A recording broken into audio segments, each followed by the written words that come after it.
The rain pelted against the windows of Tony's diner like tiny, angry fists demanding entrance. I wiped down the same spot on the counter for the third time, my reflection ghostly in the polished surface. 3 more hours until my shift ended. 3 more hours until I could collapse into my threadbare couch and forget about the stack of medical bills waiting on my kitchen table. "Coffee black," a gruff voice called from the corner booth. I grabbed the pot, ignoring the burn of the handle against my palm. The late-night shift was always quiet, except for a few regulars and the occasional trucker passing through our forgotten corner of Boston. That's why I noticed him immediately. He sat alone in the booth furthest from the door, the leather of his midnight black suit catching the fluorescent light. His presence seemed to swallow the oxygen in the room, making the air thinner, harder to breathe. I'd never seen him before, but everything about him screamed danger. From the calculated stillness of his posture to the way his eyes, dark as obsidian, tracked every movement in the diner. "Here you go," I said, setting down the mug with trembling fingers. The steam curled upward between us, a fragile barrier. He didn't thank me. Instead, his gaze crawled over my face, lingering on the faded bruise near my temple. A parting gift from my ex, Dylan, who'd disappeared 3 weeks ago after emptying my savings account. "You're new," he said. Not a question, a statement. His voice was unexpectedly soft, like velvet wrapped around a blade. "I've worked here for 2 years, I corrected before I could stop myself. Something flashed in his eyes, amusement, perhaps, or irritation at being contradicted. "I meant," he continued, as if I hadn't spoken, "you're new to me." The way he said it made my skin prickle, as if he owned the diner, the street, maybe the entire neighborhood. I retreated a step, coffee pot clutched to my chest like a shield. "Can I get you anything else?" Professional, distant, safe. The corner of his mouth twitched. "Your name?" "Emma," I answered automatically, then regretted it instantly. Men like him didn't ask for names unless they intended to use them. "Emma," he repeated, tasting it. "I'm Dante." No last name. Men like him never needed one. A car door slammed outside, and Dante's eyes flicked toward the sound. His hand disappeared beneath the table for a fraction of a second. When he looked back at me, his expression had hardened. "Your shift ends at midnight." Another statement, not a question. A chill slithered down my spine. "How did you—" "I need a favor, Emma." He leaned forward, his cologne enveloping me, sandalwood, and something metallic, like the scent of an approaching storm. "And I'm willing to pay generously for it." I should have walked away, should have told Tony I was feeling sick, grabbed my coat and disappeared into the night. But the image of those bills and my mother's voice on the phone yesterday, tired but trying to sound brave as she described her latest treatment, anchored me to the spot. "What kind of favor?" My voice sounded distant, as if it belonged to someone else. Dante smiled, a predator's smile that never reached his eyes. "I need you to pretend to be my girlfriend." The coffee pot nearly slipped from my grasp. Of all the things I'd expected, demands for information, questions about other customers, this wasn't it. Why? The word escaped before I could catch it. His jaw tightened, a man unused to being questioned. "Family obligations. My grandmother is dying. She wants to see me settled." Each sentence clipped, revealing nothing. "It's a temporary arrangement, 2 months at most. 2 months pretending to belong to a man who radiated danger from every pore. 2 months lying to a dying woman." The wrongness of it twisted in my stomach. "I don't think—" $50,000, he interrupted. "Half now, half when it's done." The numbers hit me like a physical blow. $50,000. Enough to pay off Mom's medical debt. Enough for her to try the experimental treatment her insurance wouldn't cover. Enough to start over somewhere else afterward. "Why me?" I whispered. "You could have anyone. I need someone authentic, someone who won't attract attention or ask too many questions." His eyes lingered on my uniform, my worn shoes. Someone with reasons to say yes. Shame and anger flared simultaneously. He'd assessed my desperation as easily as reading a menu. What would I have to do? Accompany me to family gatherings. Learn enough about me to be convincing. Stay in my home for the duration. He sipped his coffee, watching me over the rim. Nothing physical is required. Relief flickered briefly before doubt extinguished it.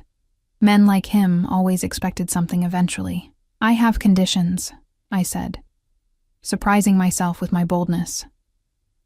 I need to be able to visit my mother, and I want the first payment before I agree to anything. Something that might have been respect flickered across his face. Done. But I have one condition of my own. He reached into his suit jacket, withdrew a small black box, and placed it on the table between us. You'll wear this, at all times. With trembling fingers, I opened the box.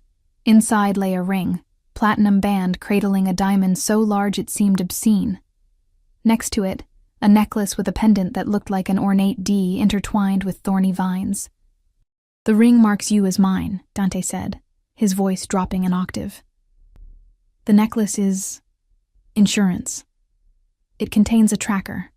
Remove it, and our arrangement ends immediately. The word mine sent conflicting shivers through me, part revulsion, part something I refused to name. A tracker meant no escape, no moments truly to myself. A gilded leash. That's more than one condition, I said, fighting to keep my voice steady. The ghost of a smile touched his lips. Take it or leave it, Emma, but decide now. Outside, the rain intensified, drumming against the roof like a warning. Inside, the fluorescent lights buzzed, insects trapped in glass, and across from me, Dante waited, utterly still, utterly confident of my answer, because he was right. What choice did I really have? When do we start? I asked, closing the jewelry box with a soft click that somehow sounded like a cell door locking. Tonight, he stood in one fluid motion, towering over me. Pack whatever you need. I'll wait in the car. I can't just leave my shift. It's been taken care of. He dropped several $100 bills on the table, enough to cover his coffee 100 times over. Tony understands you won't be coming back. Fear crawled up my throat. You can't just decide that for me. Dante leaned down, his breath warm against my ear. I already have. His hand brushed against mine as he placed a business card on my palm. My driver will collect you in 30 minutes. Don't make me come looking for you, Emma. The threat, soft as a caress, hung in the air between us. I watched him walk away, his movements measured and precise. Through the rain-streaked window, I glimpsed a sleek black car idling at the curb. Another man, broad-shouldered and expressionless, holding an umbrella over Dante as he slid into the back seat. I stood frozen, the business card burning in my hand, embossed black letters on heavy cream stock. Dante Ricci. No title, no company name, just a phone number. In 30 minutes, I would walk out those doors and step into his world. I would become the possession of a man who collected people as easily as others collected stamps, a man who could make people disappear with a word, who could apparently buy my workplace with less effort than most people bought coffee. 29 minutes left of my old life. The realization made it suddenly, unbearably precious. I memorized it all.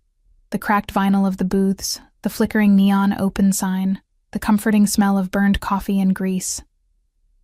I touched the bruise on my temple, remembering Dylan's parting words. You're nothing special, Em. Just convenient. Dante Ricci thought I was convenient too, in his own way, but something told me that unlike Dylan, when Dante was finished with me, he wouldn't simply walk away. He would make sure nothing remained. The clock's red numbers blinked. 28 minutes. I slipped into the back room, removed my apron, and reached for my coat. The weight of Dante's jewelry box sat heavy in my pocket, a down payment on my soul. 27 minutes until I belonged to the Mafia boss who needed a fake girlfriend. 27 minutes until I stepped into a lie that might save my mother's life, or end my own. The ride to Dante's home passed in a blur of rain-slicked streets and oppressive silence. His driver, Marco, hadn't spoken a single word beyond a curt miss when he'd opened the car door for me. Now, as we pulled through wrought iron gates that looked designed to repel armies rather than welcome visitors, my stomach twisted into knots. The house, no, mansion, loomed against the night sky like something from a Gothic nightmare. 3 stories of pale stone and arched windows, illuminated by carefully positioned lights that cast dramatic shadows across its facade. Old money whispered from every perfectly placed shrub, every gleaming window. "He's waiting for you inside," Marco said, his first full sentence revealing a slight Italian accent. "Don't keep him waiting." The marble steps felt slippery beneath my worn sneakers. I clutched my pathetic duffel bag, stuffed with the meager belongings I'd managed to grab from my apartment, like it might somehow shield me from whatever waited inside. The massive front door opened before I could knock. A woman in her 60s, iron gray hair pulled into a severe bun, assessed me with a single sweeping glance that somehow conveyed both curiosity and disappointment. "Miss Emma," she said, her accent thicker than Marco's. "I am Mrs. Rossi. I manage Mr. Ricci's household." She stepped aside. "Please follow me." The foyer alone was bigger than my entire apartment, with gleaming marble floors and a crystal chandelier that probably cost more than I'd earn in a lifetime. My sneakers squeaked embarrassingly with each step, leaving faint damp marks that Mrs. Rossi pointedly ignored. "Mr. Ricci has had a suite prepared for you," she continued, leading me up a sweeping staircase. "You'll find appropriate attire in the closet. I've taken the liberty of ordering several pieces in what I believe will be your size." "I brought clothes," I said, lifting my duffel slightly. Mrs. Rossi's gaze flicked to my bag, her expression suggesting she'd rather handle a dead rat. As I said, appropriate attire has been provided. Heat crawled up my neck. "When will I see Mr. Ricci?" "Once you've changed. He's requested your presence for a late supper." She stopped before an ornate door. "You have 30 minutes.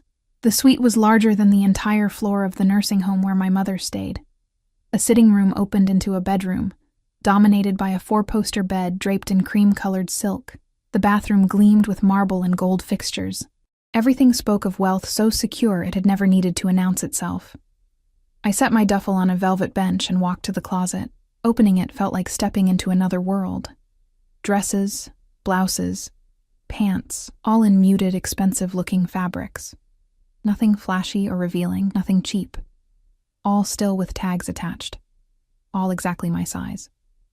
A chill crawled up my spine. How long had Dante been watching me before he approached? How much did he already know? The black box he'd given me sat on my palm, suddenly heavier.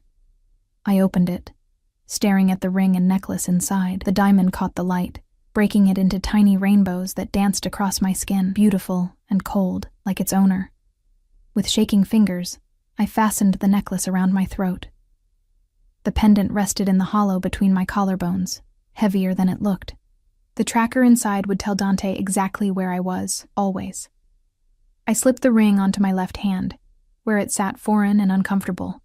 I selected the simplest dress I could find, a knee-length navy sheath, and a pair of low heels.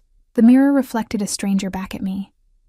A pale woman with shadowed eyes, wearing clothes that belonged to someone else's life, jewelry that marked her as property. Mrs. Rossi appeared precisely at the 30-minute mark. Her eyes catalogued my appearance, lingering briefly on the necklace and ring. A slight nod was her only acknowledgement. "This way." She led me down a different corridor, this one lined with paintings that looked authentic and ancient. We descended another staircase and entered what appeared to be a private dining room. A table that could have seated 12 held only 2 place settings, one at the head and one to the right. Candles cast a warm glow over fine china and crystal, and there he was. Dante stood by a fireplace, the flames casting his features into sharp relief. He'd changed into what looked like casual clothes for him, dark trousers and a crisp white shirt, open at the throat. He turned as we entered, his gaze sliding over me with the same assessment Mrs. Rossi had given, but infinitely more disturbing. "Thank you, Mrs. Rossi," he said, dismissing her with a slight nod. The door closed behind her, leaving us alone. The silence stretched, broken only by the soft crackle of the fire. "You look appropriate," he finally said, gesturing for me to sit. I slid into the indicated chair, painfully aware of his presence as he took his seat at the head of the table. "Your housekeeper didn't approve of my own clothes." "Mrs. Rossi doesn't approve of most things," he replied, the ghost of a smile touching his lips. "But she's loyal and discreet, which matters more." A young man in a black uniform appeared silently, pouring wine into our glasses before disappearing again. Dante lifted his glass, watching me over the rim. 2 new arrangements. I left my glass untouched. I'd prefer to discuss the terms of this arrangement before we toast to it. Something flickered in his eyes, annoyance perhaps, or surprise. "You're not what I expected, Emma. What did you expect?" "Someone more pliable." The word hung between us, heavy with implication. I forced myself to hold his gaze. $50,000 buys my presence and my silence, Mr. Ricci. Not my dignity. He set down his glass, studying me with renewed interest. "Dante, if you're to convince my family you're my girlfriend, you can't address me so formally." "Dante," I repeated, the name foreign on my tongue. He nodded once, apparently satisfied. "Our story is simple. We met 3 months ago. You were working at the diner. I was immediately taken with you." His tone remained businesslike, as if discussing a corporate merger rather than a fabricated romance. "You were hesitant at first, but eventually agreed to date me. 2 weeks ago, I asked you to move in.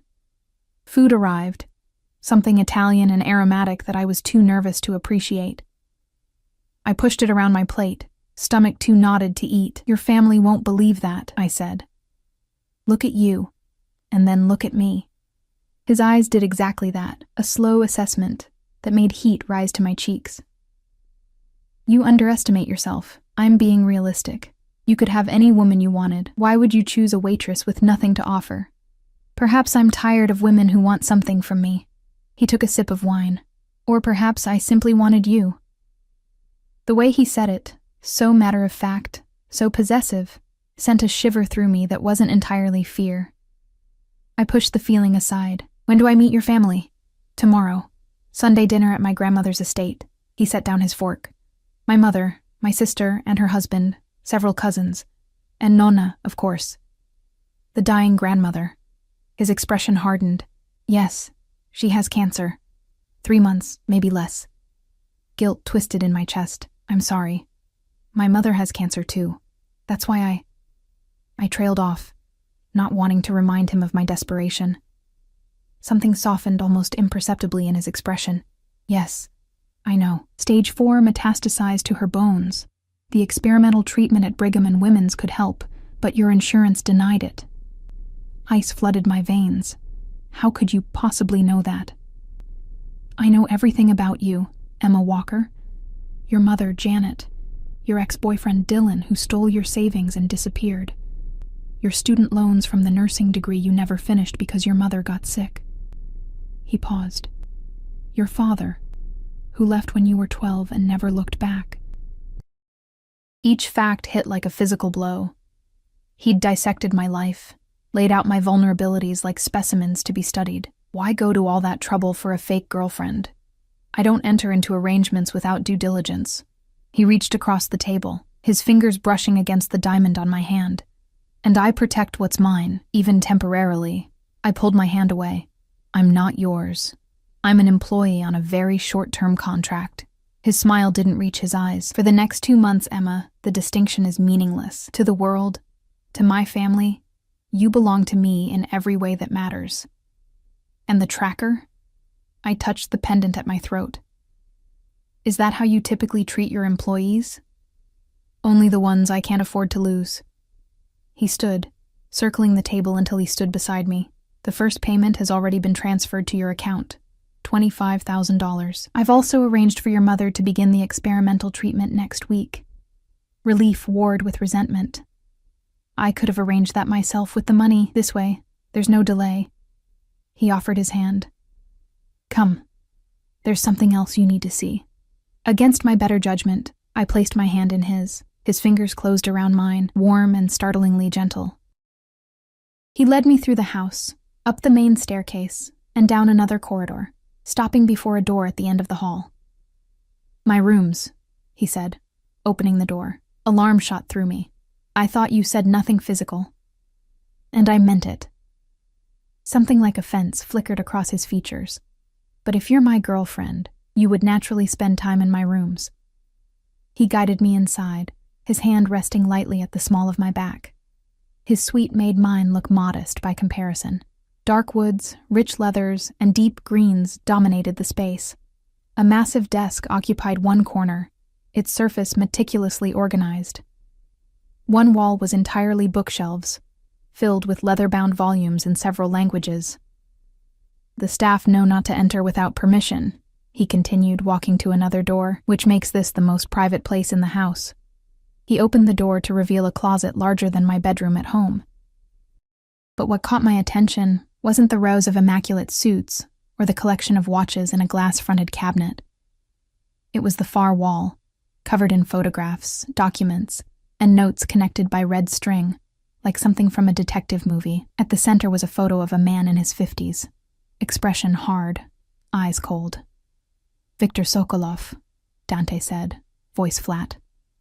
"The man who murdered my father." I stepped closer, drawn despite myself. Surrounding Sokolov's photo were images of buildings, other men, newspaper clippings, and off to one side, a photo that made my blood freeze, Dylan, my ex, smiling alongside a younger Sokolov. "What is this?"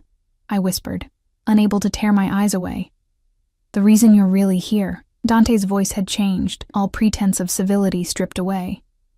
"Your ex-boyfriend didn't just steal your savings, Emma. He stole something from me, something very valuable, and then he disappeared under Sokolov's protection." I turned to face him, finding him closer than I expected. His expression unreadable. "I don't understand. What does this have to do with me? Sokolov has been watching me, waiting for a weakness to exploit. He'll have noticed my sudden interest in you." His fingers brushed against my cheek, feather light. "When he does, Dylan will investigate. And when he discovers I've taken something he once possessed," understanding dawned, cold and terrible. "You're using me as bait. I prefer to think of it as mutual benefit." His hand moved to the necklace at my throat, fingers trailing over the pendant. "You need money for your mother. I need to draw Dylan out of hiding, and we both get what we want. Except you lied to me." Anger pushed through the fear. "This isn't about your grandmother at all." "My grandmother is dying, and she does want to see me settled." His hand moved to grip my chin, forcing me to meet his gaze. "But yes, I selected you specifically because of your connection to Dylan. Does that change our arrangement? It should have. Any sane person would have walked away immediately. But where would I go? Back to my empty apartment, to watching my mother suffer while drowning in bills. The money was already in my account. Her treatment already scheduled. If Dylan comes looking for me because of you, what happens then?" Dante's eyes darkened. "He won't touch you. No one will. Because I'm wearing your tracker, your ring? Because you're under my protection." His voice had dropped to a near whisper, his face inches from mine. "And I protect what's mine, Emma. With everything I have." The possessiveness in his voice should have terrified me. Instead, it sent a treacherous warmth curling through my body. I stepped back, needing distance from his overwhelming presence. "I want to see my mother tomorrow, before the family dinner." He studied me for a long moment, then nodded once. "I'll take you myself." "That's not necessary." "It is." His tone brooked no argument. "From now on, you don't go anywhere alone. Not while Sokolov might be watching." The reality of my situation sank in fully. I wasn't just playing girlfriend to a powerful man with a dying grandmother. I was a pawn in a dangerous game between criminal organizations. A game where people disappeared or died. "Get some rest," Dante said, his voice softening slightly. "Tomorrow will be challenging." As if in a trance, I walked back to my suite, the weight of the diamond on my finger and the tracker at my throat suddenly unbearable. I sank onto the edge of the bed, staring at my reflection in the darkened window. The woman who stared back looked like me, but wasn't. She wore expensive clothes and another man's jewelry. She'd agreed to be a possession, a lure, a fake lover. All for money that now seemed inadequate compensation for the danger I'd placed myself in. I touched the necklace, tracing the ornate D with my fingertip. For the next 2 months, this was my life. This was who I had to be. I'd sold myself to a Mafia boss to save my mother, and he'd bought me to catch a thief. Morning light filtered through heavy curtains, momentarily disorienting me. The silk sheets felt foreign against my skin, the vast bedroom unfamiliar. Then memory crashed back. Dante, the arrangement, the truth about Dylan. I sat up, heart pounding, half expecting to find Dante watching me from some shadowy corner. But I was alone. The ornate clock on the mantel read 7:30, 6 hours until I would see my mother. 8, until I would meet Dante's family and step fully into my role as his fake girlfriend. I showered in the marble bathroom, using expensive products that smelled of jasmine and vanilla. Wrapped in a plush robe, I returned to the bedroom to find Mrs. Rossi setting a breakfast tray on the small table by the window. "Mr. Ricci requested I bring this up," she said, her expression neutral. "He also asked me to inform you that he's been called away on urgent business, but will return by noon to take you to visit your mother." Relief flooded through me at the prospect of a few hours without his overwhelming presence. "Thank you, Mrs. Rossi." She paused at the door. "Mr. Ricci also asked me to remind you that for your safety, you should not leave the grounds unaccompanied." The relief evaporated. Not a respite. A gilded cage. After she left, I picked at the breakfast. Fresh fruit, pastries, coffee so perfect it made the diner's brew taste like dishwater by comparison. The diamond ring caught the light as I lifted my cup, a constant reminder of my new reality. I dressed in clothes that still felt like a costume. Slim black pants and a soft cashmere sweater in a shade of green that matched my eyes suspiciously well. The closet had been stocked with uncanny precision. Everything exactly my size, the styles conservative but flattering. With nothing else to do, I explored my suite. The sitting room contained a small bookshelf filled with classics and contemporary fiction. A desk drawer revealed stationery embossed with a simple E, as if Dante had anticipated my every need before I even arrived. The realization that I was truly trapped didn't hit until I tried the door to the hallway and found it locked. "For your safety," Mrs. Rossi had said. But safety from what? Or whom? Was Dante afraid I'd run, or was there real danger lurking beyond these walls? I pressed my forehead against the cool wood of the door, fighting rising panic. $25,000. That's what my freedom was worth. That, and the chance to save my mother's life. I had to remember that. A soft click made me step back. The door swung open to reveal Marco, Dante's driver, his expression as impassive as ever. "Miss Emma, Mr. Ricci asked me to escort you to the grounds if you wished for some fresh air." Even my jailer had a jailer. But the prospect of remaining confined in the suite for hours was unbearable. "Yes, please," I said, forcing a smile. Marco led me downstairs and through a set of French doors that opened onto a stone terrace. Beyond stretched gardens so perfect they seemed unreal, geometric hedges, bursts of late-season flowers, a fountain bubbling at the center. "I'll wait here," Marco said, taking up position by the doors. I wandered the paths, breathing in the crisp autumn air, trying to calm my racing thoughts. The estate was surrounded by an imposing stone wall, topped with what looked suspiciously like security sensors. No escape there. Not that I had anywhere to go or anyone to run to. Dylan's face flashed in my mind, now tinged with newfound knowledge. How much had been a lie? Had he targeted me specifically because of Dante? The thought made me physically ill. I'd met Dylan at a coffee shop near the hospital where my mother was receiving treatment. He'd seemed so normal, so safe. A business analyst with a steady job and a charming smile. For 6 months he'd been attentive, kind, a shoulder to lean on during the worst of Mom's treatments. Then one day, I'd returned home to find my apartment ransacked, my savings emptied, and Dylan gone. What had he stolen from Dante? Something valuable enough to place me at the center of a Mafia war. Thinking of running? The voice, deep, amused, and distinctly Italian, came from behind me. I whirled around. A man leaned against a nearby tree, tall and dark-haired, with Dante's jawline but a warmer expression. He wore a tailored suit like a second skin, and sported a smile that promised trouble. "Who are you?" I asked, backing away, eyes searching for Marco. "Antonio Ricci," he said, pushing off the tree with casual grace. "Dante's cousin. And you must be the mysterious girlfriend he's been hiding from us all." He extended a hand.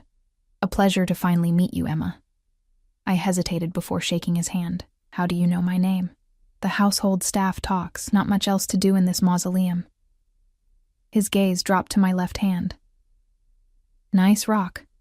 My cousin never does anything halfway, does he?" My fingers curled protectively over the ring. "What are you doing here?" "Family dinners tonight." He shrugged. "I came early to annoy Dante. It's a hobby of mine.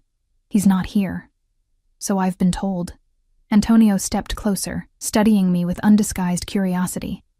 Which begs the question, what kind of man leaves his new girlfriend alone the day she's meant to meet his family? He had business to attend to. The lie felt awkward on my tongue. He always does. Antonio's smile didn't reach his eyes. Tell me, how did you two meet? Dante's never shown interest in any woman for more than a night. Before I could formulate an answer, a familiar voice cut through the garden. Antonio. Dante materialized from a side path, his expression thunderous. I don't recall inviting you. Antonio's smile widened. Just thought I'd welcome the newest addition to our family gatherings. You've been keeping secrets, cousin. The tension between them crackled like electricity. Dante crossed to my side, his hand settling possessively at the small of my back. Emma, I see you've met my cousin. Antonio was just leaving. Actually, I thought I might join you for lunch. Antonio's eyes gleamed with mischief. Get to know Emma better before tonight's interrogation. Another time. Dante's voice left no room for argument. Antonio sighed dramatically. As you wish. He turned to me with a wink. See you tonight, Emma. Don't let him keep you all to himself. We watched him stroll away, disappearing around a hedge. You're back early, I said, trying to break the tension. Dante's hand remained on my back, warm and heavy. I received an alert that someone had breached the perimeter. I stiffened. An alert from what? His fingers brushed against the pendant at my throat. This doesn't just track your location. It monitors your surroundings as well. The invasion of privacy was breathtaking. You're spying on me? I'm protecting you. His eyes held mine, intense and unyielding. Antonio may be family, but he has his own agenda. Don't trust him. I don't trust any of you, I replied, stepping away from his touch. Something like hurt flickered across his features before his expression smoothed. Wise of you.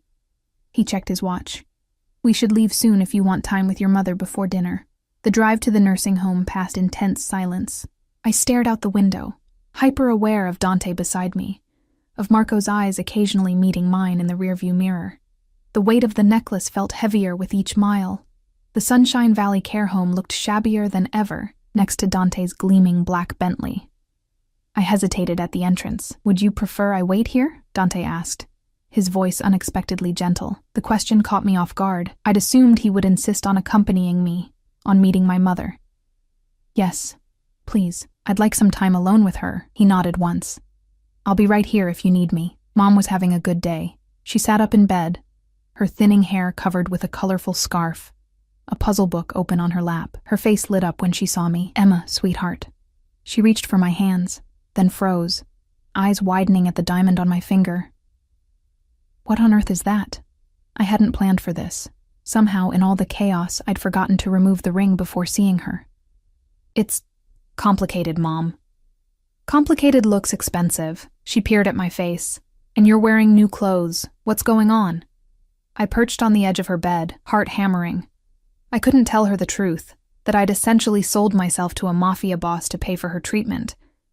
But I needed some explanation for the changes she would notice. I've met someone, I said, the half-truth bitter on my tongue. He's well off. And he's arranged for you to start that experimental treatment we discussed. Her eyes widened. Emma, you know we can't afford. It's taken care of, Mom. I squeezed her hands. All of it. The treatments start next week. Tears filled her eyes. But how? Who is this man? His name is Dante. I swallowed hard. He owns several businesses in the city.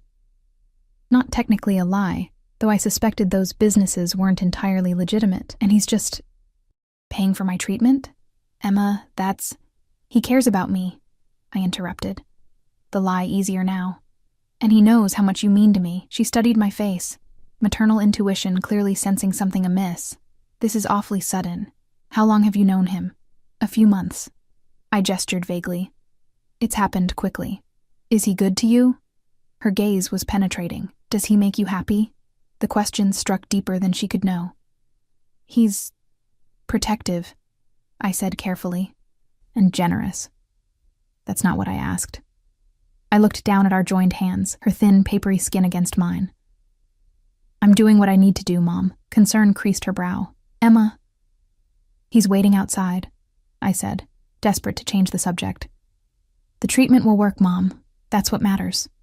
She didn't look convinced, but let it drop. We spent the next hour discussing her care, the upcoming treatment, anything but Dante. When it was time to leave, she held me tighter than usual. Be careful, sweetheart, she whispered. No treatment is worth your happiness. If only she knew the true cost. Dante was leaning against the car when I emerged, sunglasses hiding his eyes, his posture deceptively casual. But I could sense the alertness in him, the constant vigilance. How is she? He asked, as Marco opened the door for me. Having a good day, I replied, sliding into the car. Thank you for arranging the treatment. He joined me in the back seat, closer than necessary. You don't need to thank me for fulfilling our agreement. The drive to his grandmother's estate took us further into the countryside. Through winding roads lined with trees ablaze in autumn colors, Dante used the time to brief me on his family. Names, relationships, what to expect. My mother, Isabella, will be polite but reserved. My sister, Sophia, will ask too many questions. Her husband, Michael, will hardly speak at all. He spoke clinically, as if describing business associates rather than family. Several cousins will be there, including Antonio, who you've already met. And your grandmother? His expression softened almost imperceptibly. Nonna Lucia is formidable. Even now. What should I call her? Nonna, if she permits it, otherwise Mrs. Ricci. I twisted the diamond on my finger nervously. What if they don't believe we're together? What if I say something wrong? Dante removed his sunglasses, his dark eyes finding mine. They'll believe it because I've never brought anyone home before. The implications of that statement hung between us. As Marco turned through an ornate gate flanked by stone pillars, the driveway wound through manicured grounds even more impressive than Dante's, ending before a sprawling Italian villa that looked centuries old. Remember, Dante said as the car stopped, you're here as my girlfriend. Stay close to me. If anyone asks about your past, keep it vague. If you're unsure how to answer something, look to me and I'll intervene. He exited the car, coming around to open my door himself. As I stepped out, his hand found the small of my back again. Possessive, protective, impossible to interpret. Dante. A woman's voice called from the entrance. Tall and elegant, with Dante's dark eyes and imperious bearing, she stood watching us with undisguised curiosity. Mother, Dante replied, guiding me forward. This is Emma Walker. Emma, my mother, Isabella Ricci. I extended my hand, stomach churning with nerves. It's a pleasure to meet you, Mrs. Ricci. Her handshake was cool and brief. Welcome to our home, Emma. Dante has told us remarkably little about you. Mother, Dante warned. Isabella's smile didn't reach her eyes. Everyone is eager to meet the woman who has finally captured my son's attention. As we followed her into a magnificent entryway with soaring ceilings and marble floors, Dante leaned close, his lips brushing my ear. Remember, he murmured, for the next few hours, you're mine. The possessiveness in his voice sent an unexpected shiver down my spine. For better or worse, I was stepping into the lion's den, a world of wealth, power, and dangerous secrets, and my only protection was the man who had put me there in the first place. I straightened my shoulders and fixed a smile on my face. I could do this. For my mother. For the money. For myself. Even if it meant belonging, however temporarily, to Dante Ricci. The Ricci family parlor reminded me of a museum, priceless artworks adorning walls, antique furniture arranged in elegant groupings, crystal decanters glinting in the afternoon light. The room fell silent as Dante and I entered, all eyes turning toward us with undisguised curiosity. I recognized Antonio immediately, lounging on a chaise with a glass of amber liquid. He raised it in mock salute, eyes dancing with mischief. Beside him sat a woman who could only be Dante's sister, Sophia, his feminine counterpart with the same striking features softened into beauty. Her husband, Michael, stood near the fireplace, his expression carefully neutral, and in the center of the room, commanding attention from a high-backed chair that resembled a throne, sat Nonna Lucia. Despite her frail appearance, thin shoulders draped in an expensive cashmere shawl, silver hair arranged in an elegant chignon, her eyes burned with intelligence and authority. Those eyes, so like Dante's, assessed me with laser precision. "So," she said, her voice surprisingly strong, "this is the girl who has bewitched my grandson." Dante's hand tightened on my waist. "Nonna, this is Emma Walker. Emma, my grandmother, Lucia Ricci." I stepped forward, willing my voice not to shake. "It's an honor to meet you, Mrs. Ricci." "Nonna," she corrected, extending a hand adorned with rings that probably cost more than my lifetime earnings. "If you are important to Dante, you are family." I took her hand, surprised by the strength of her grip. Up close, I could see the evidence of her illness, the slight hollowing of her cheeks, the papery quality of her skin. Yet power radiated from her like heat from a flame. "Come, sit by me," she commanded, patting the space beside her. "I want to know everything about the woman who accomplished what dozens before her could not." Dante released me reluctantly. "Don't interrogate her, Nonna." "Hush, boy." Lucia waved him off. "Go pour your Emma some wine. She looks like she needs it." As Dante moved toward the decanters, I perched on the edge of the settee beside his grandmother, acutely aware of everyone watching us.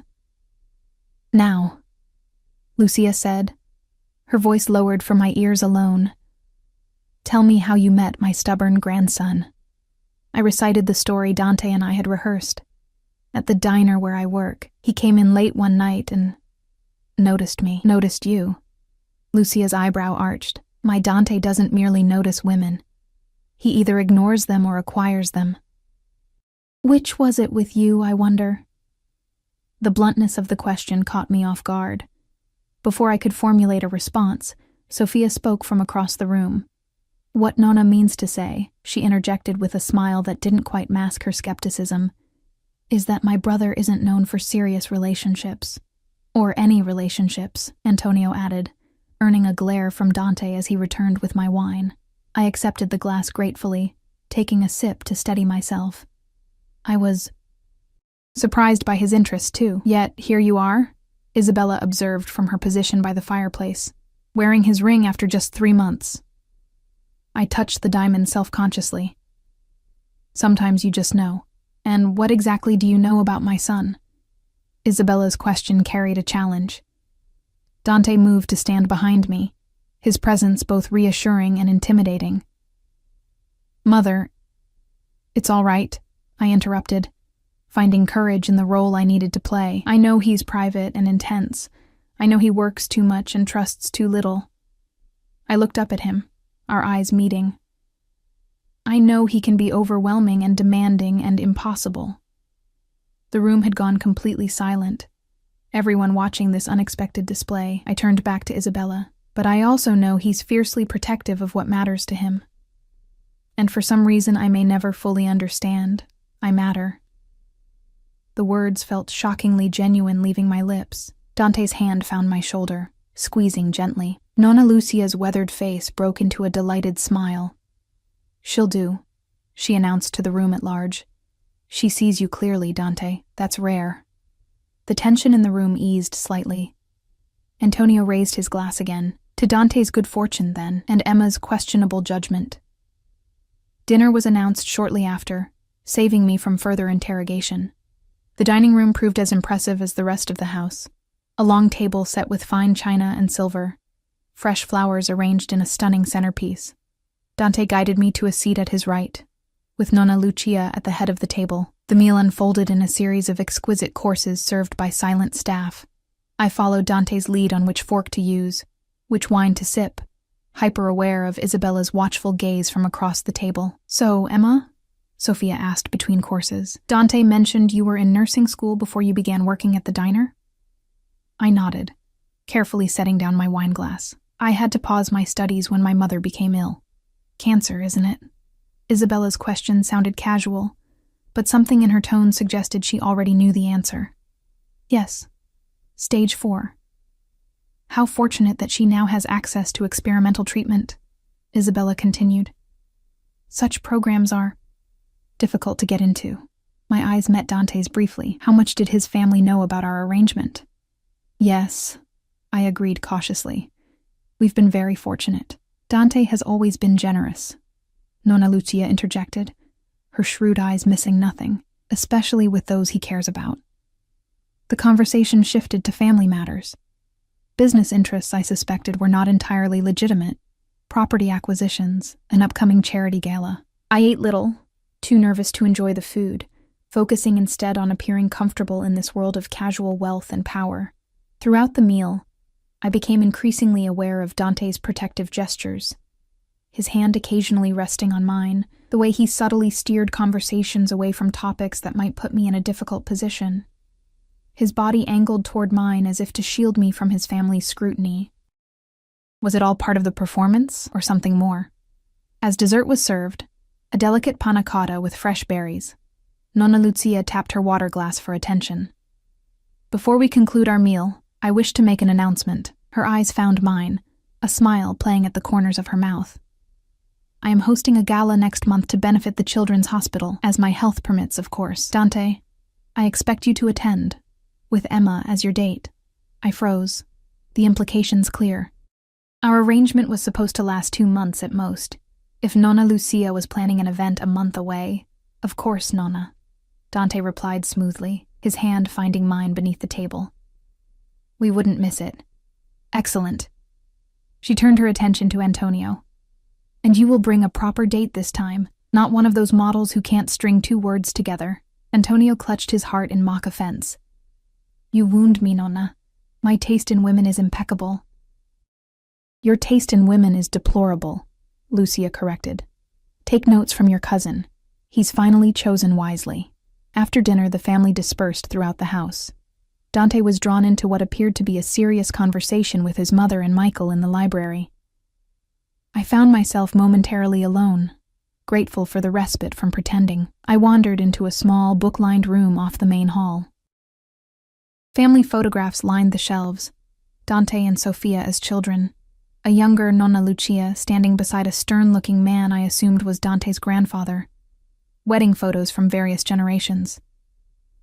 Quite the family album, isn't it? Antonio's voice came from the doorway. I turned, instinctively reaching for the pendant at my throat. Your family has a long history, and many secrets.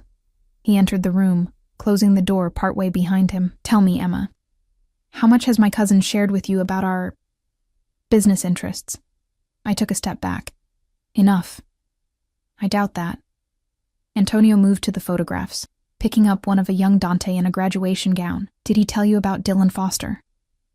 My breath caught. What about him? Antonio's eyes gleamed. So he did tell you something interesting. I don't know what you're talking about. No? He set the photograph down and moved closer. It's just curious timing. Dylan Foster disappears with something valuable belonging to our organization. 3 months later, Dante presents a girlfriend to the family, one who happens to be Foster's ex. Ice slid down my spine. That's coincidence. The Ricci family doesn't believe in coincidences. Antonio's smile had vanished, his expression now matching Dante's intensity. What game is my cousin playing with you, Emma? Before I could respond, the door opened fully. Dante stood there, his face a carefully controlled mask of fury. Antonio. His voice was deadly quiet, a word. Antonio straightened, all trace of menace vanishing behind a careless smile. Just getting to know Emma better. Family bonding, you understand. Outside. Now. Dante's tone left no room for argument. After Antonio slipped past him, Dante entered the room, closing the door behind him. What did he say to you? He knows, I whispered, fear clawing at my throat.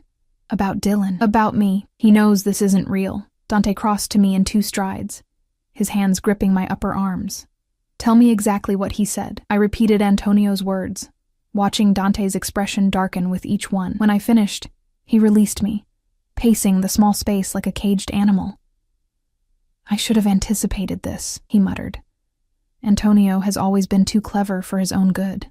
Is he dangerous? I asked, the reality of my situation crashing down anew. Dante stopped pacing, his eyes finding mine. Everyone in my family is dangerous, Emma, including me. The admission hung between us, stark and honest. Do you want to end this? he asked, his voice suddenly uncertain. I can find another way to draw Dylan out. You could take the money we've agreed upon and disappear.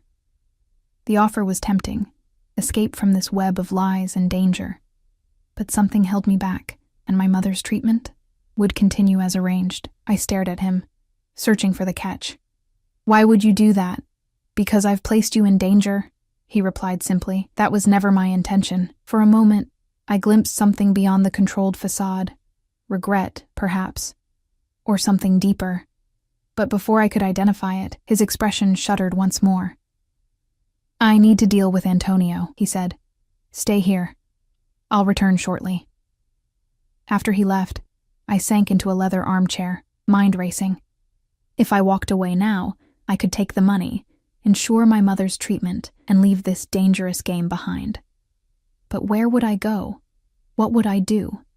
And if Antonio had figured out the connection to Dylan, how long before others did too? The door opened again, but instead of Dante, Nonna Lucia entered, leaning on an ornate cane. May I join you? She asked, though it wasn't really a question. I stood immediately. Of course. She waved me back to my seat, lowering herself carefully into the chair opposite. My grandson is quite taken with you, she said without preamble.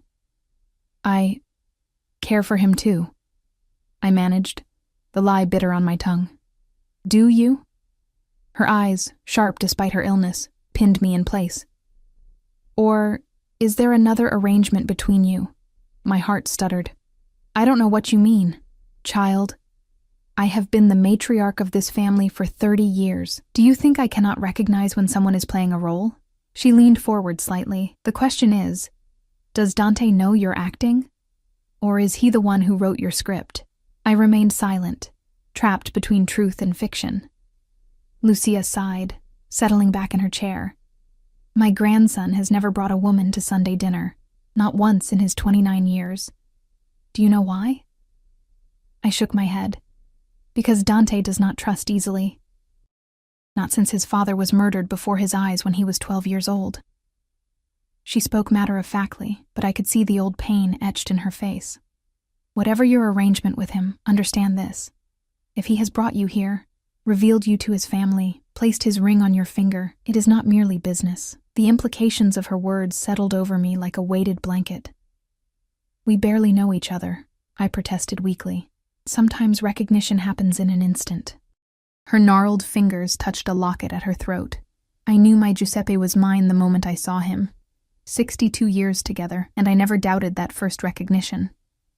Before I could respond, the door opened again, revealing Dante. His eyes moved between his grandmother and me, wariness evident in his stance. It's time we left, Nonna, he said. Emma has had a long day. Lucia nodded, allowing him to help her to her feet. Think about what I said, dear, she murmured to me, patting my hand. Sometimes the roles we play reveal more truth than we intend. The ride back to Dante's estate passed in silence. Antonio's accusations and Nonna Lucia's insights swirled in my mind, leaving me confused and uncertain. The dynamic with Dante had shifted somehow, the business-like arrangement becoming something more complex, more dangerous. As we pulled through the gates of his property, Dante finally spoke. Antonio won't be a problem. I turned to face him. What did you do? Nothing permanent, he replied, a hint of dark humor in his voice. But he understands the consequences of interference now. The car stopped, and Marco opened my door. Dante escorted me inside, his hand at the small of my back once more.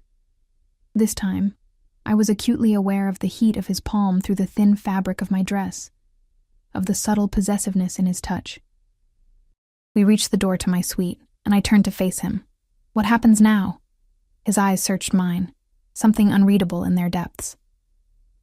Nothing has changed. You're still under my protection, 2 months as agreed. And Dylan? Let me worry about Dylan. His hand moved from my back to brush a strand of hair from my face, the gesture startlingly intimate. Get some rest, Emma. Tomorrow we begin establishing our public presence as a couple. He turned to go, but I caught his arm. Dante, your grandmother knows about our arrangement. He stilled, his expression unreadable. Nonna Lucia knows many things. Not all of them matter. she said. I hesitated, uncertain whether to share her insights. What did she say? His voice had softened, genuine curiosity replacing his usual controlled tone, that sometimes the roles we play reveal more truth than we intend. Something flickered in his eyes, vulnerability, perhaps, there and gone in an instant. My grandmother has always been perceptive. He stepped closer, his hand cupping my cheek. Sleep well, Emma. You were remarkable today. Before I could respond, he leaned down and pressed a gentle kiss to my forehead, his lips warm against my skin. Then he was gone, leaving me staring at my closed door, heart racing from a gesture that had felt nothing like pretense. Inside my suite, I removed the diamond ring and placed it in its box, then hesitated at the necklace, the tracker, my leash. I traced the ornate pendant with my fingertip, remembering Dante's words, I protect what's mine. For tonight, at least, I would remain his. Tomorrow would bring enough complications of its own. 3 weeks into our arrangement, and I'd settled into a routine that felt strangely like normalcy. Each morning, I would wake in my luxurious suite, dress in clothes that no longer felt foreign, and join Dante for breakfast when his schedule allowed. Most days, he would disappear for hours on business, leaving me with Marco as my shadow. 3 times a week, he would escort me personally to visit my mother, whose improvement under the experimental treatment had been nothing short of miraculous. And every night, we would appear somewhere public as the perfect couple. Restaurant openings, charity events, exclusive clubs where Dante would be greeted with deference bordering on fear. Always his hand at the small of my back, always the diamond gleaming on my finger, always the tracker warm against my throat. It was during those public appearances that I began to notice the changes in him, the way his eyes would seek mine across a crowded room, as if ensuring I was still there. The genuine laugh that sometimes escaped him at something I said, the protective stance he adopted whenever another man approached me. The gentle touches that lingered longer than necessary for our charade.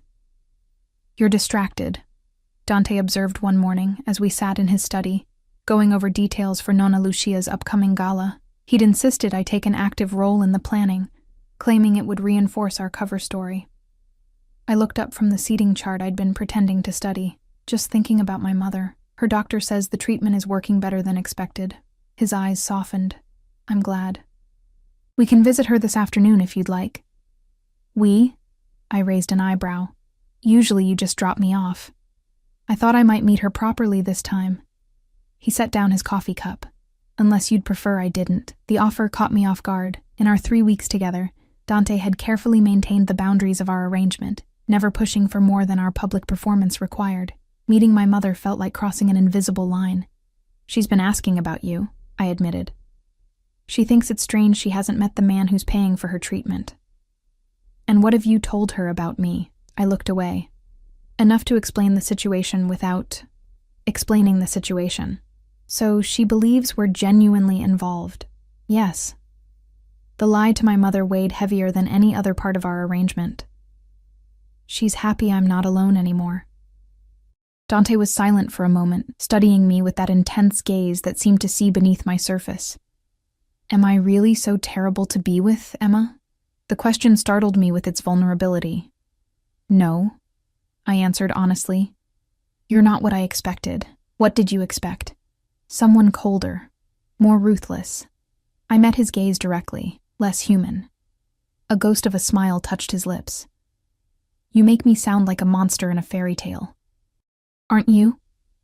The words slipped out before I could stop them. Instead of anger, his expression filled with something like resignation. Perhaps. But even monsters have their reasons. Before I could respond, Mrs. Rossi appeared in the doorway. Mr. Ricci, Marco needs to speak with you urgently. Dante's expression shifted instantly, the vulnerability vanishing behind his usual mask of control. Excuse me, Emma. We'll continue this later. After he left, I remained in the study, thoughts churning. Over these weeks, glimpses of the man beneath the Mafia boss had begun to emerge. His devotion to his grandmother, his unexpected kindness to his staff, his genuine concern for my mother's health. It would be so easy to forget that this was all temporary, that I was here for a specific purpose, that I was bait for Dylan. The thought of my ex had become increasingly abstract, like a story about someone else's life. Dante had shared few details about the investigation, only that there had been progress in locating him. I wasn't sure whether to feel relief or dread at the prospect of Dylan's capture. Emma. Dante's voice from the doorway pulled me from my thoughts. His expression was grim, his posture tense. We need to talk. Fear clutched at my throat. Is it my mother? Has something happened? Your mother is fine. He closed the door behind him, moving to lean against his desk. But there's been a development regarding Dylan Foster. My pulse quickened. You found him? Not exactly. He found you. Dante withdrew his phone, bringing up a photograph. This was taken yesterday outside your mother's treatment center. I leaned forward to see the image, breath catching at the familiar face. Dylan, his hair longer than I remembered, watching the entrance to the hospital from a parked car. Even through the grainy surveillance photo, I could see the calculation in his expression. He's been tracking your visits, Dante continued, his voice controlled, but with an undercurrent of fury. My security team identified him an hour ago. What does he want? The question came out as a whisper. You. Dante's jaw clenched. Or rather, what he believes you represent now. Access to me. The reality of my situation crashed down anew. I wasn't just playing a role. I was genuinely in danger. What happens now? Dante set the phone down, moving to kneel before my chair, his hands covering mine. Now we accelerate the plan, draw him out, on our terms. How? The gala. It's the perfect opportunity. High profile, heavily publicized. If Dylan believes you've truly become part of my life, he'll make his move there. Terror gripped me at the thought of confronting Dylan, of being used as bait in such a public setting. I can't! You won't be alone, Dante interrupted, his grip on my hands tightening. You'll be surrounded by security. I'll be with you every moment. Nothing will happen to you, Emma. I swear it. The intensity in his eyes made my breath catch. You can't promise that. I can. And I do. His voice dropped, becoming almost fierce. No one will touch you. No one will harm you. Not while you're mine. The possessiveness in his tone sent a shiver through me. Not of fear, but of something far more dangerous. In that moment, I realized how easy it would be to believe him, to trust in his protection, to forget that mine was merely part of our arrangement. What about afterward? I asked, needing to break the spell of his proximity. When you have Dylan and this is over? Something flickered in his expression. Regret, perhaps, or something deeper. Let's focus on getting through the gala first. He stood abruptly, creating distance between us. We'll still visit your mother today, but with increased security. And from now on, you don't go anywhere without me, not even within the house. The implications were clear. My already limited freedom would be further restricted. For my safety, yes, but a cage nonetheless. For how long? Until Dylan is dealt with. The cold precision in his voice reminded me sharply of who Dante really was, what he was capable of. And if I want to leave? To take my mother and disappear? His expression hardened. That would be unwise, Emma. Dylan has found you once. He would find you again. And next time, I might not be there to protect you. The threat, or warning, hung between us, heavy and undeniable. Get ready, he said, his tone softening slightly.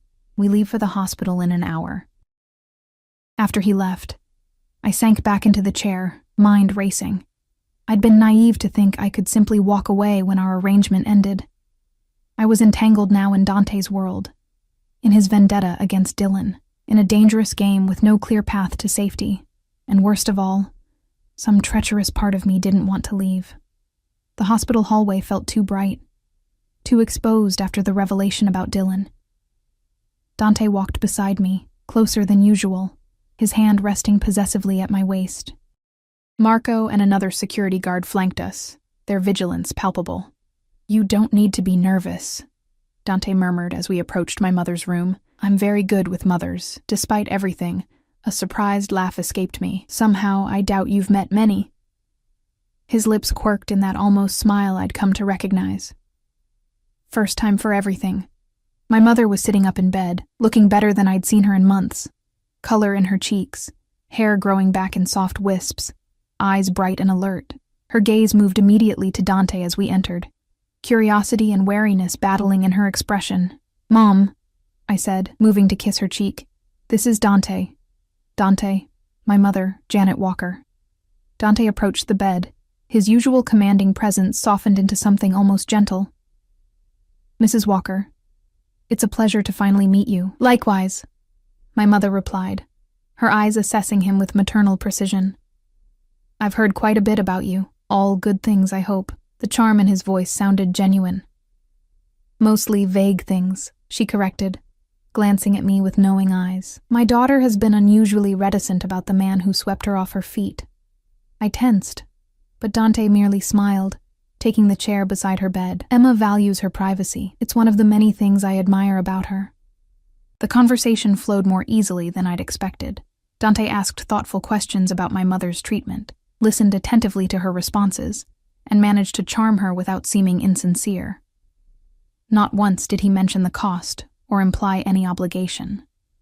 Watching him interact with my mother, the gentleness in his manner, the genuine interest in his questions, I felt something shift inside me.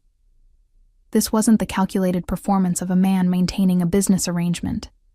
This was something else. "You've given me a great gift," my mother said as our visit drew to a close, reaching for Dante's hand.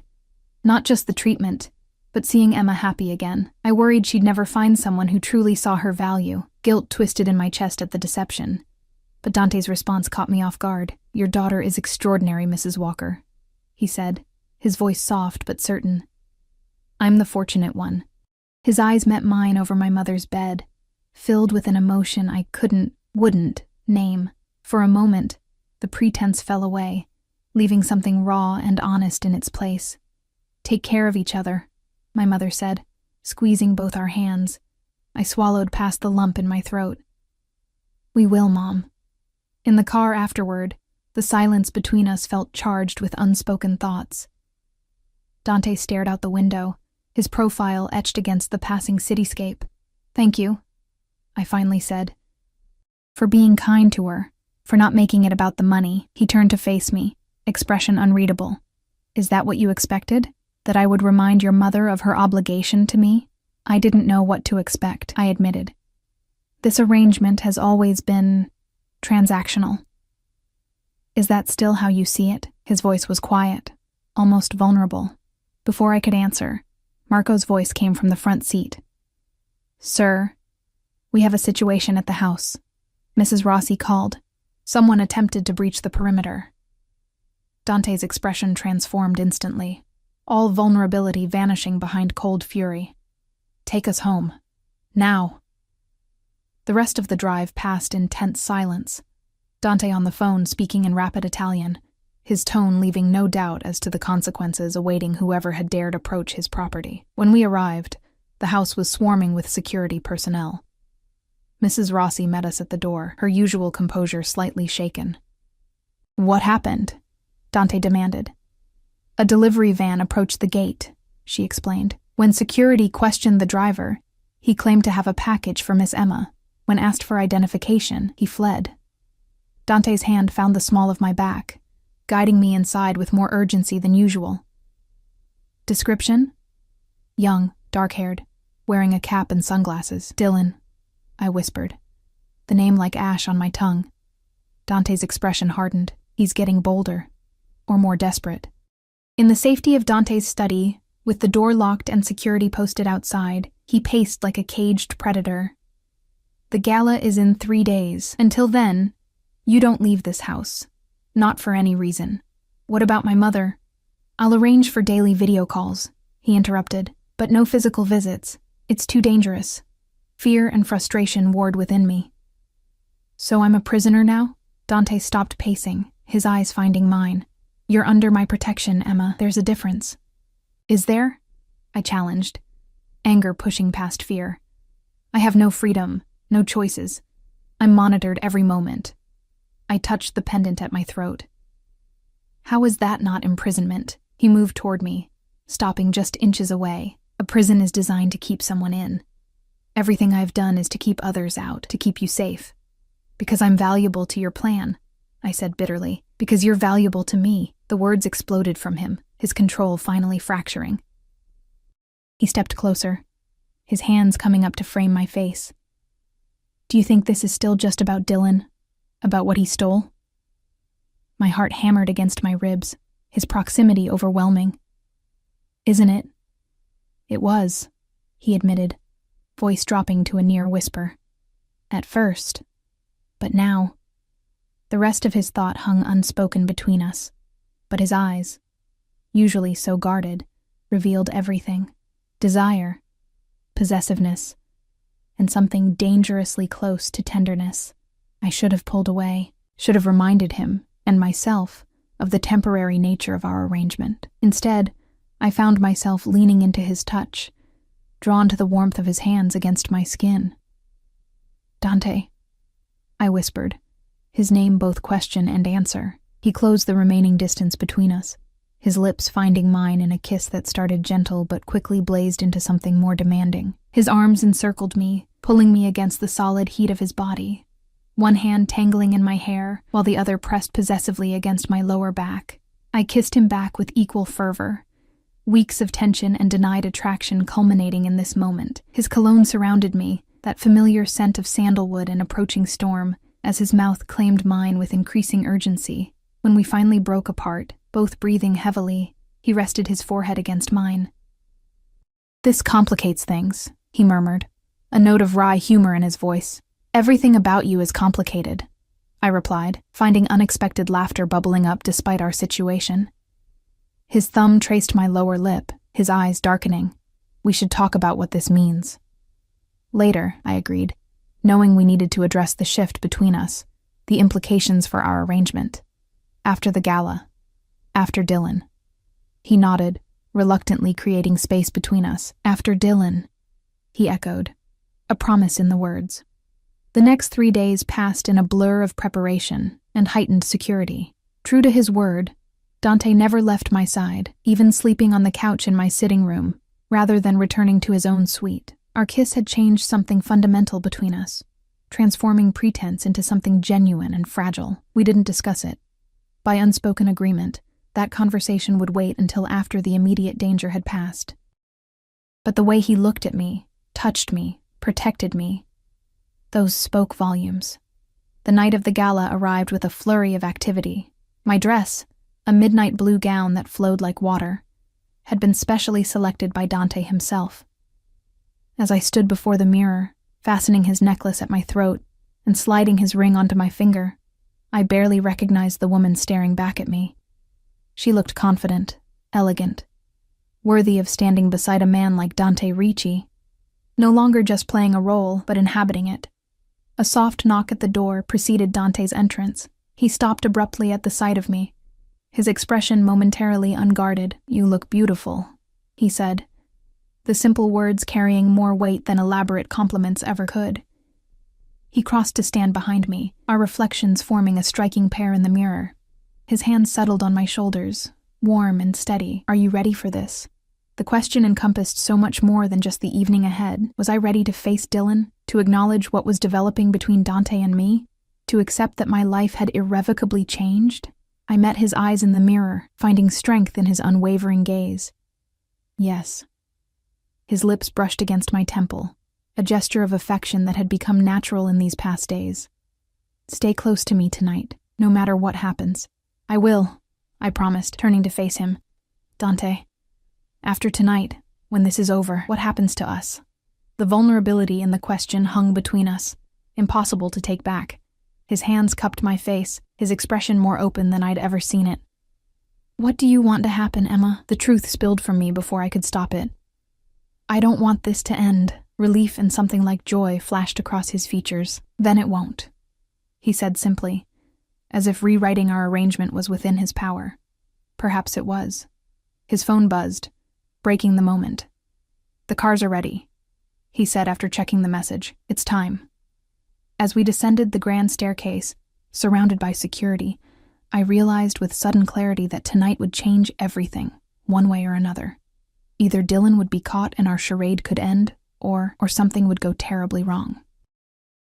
Dante's hand found mine, squeezing gently as if sensing my thoughts. "Trust me," he murmured. "I won't let anything happen to you. And despite everything, despite the danger, despite the lies that had brought us together." I did trust him, not just with my safety, but with something far more precious and fragile. My heart. Whatever came next, we would face it together.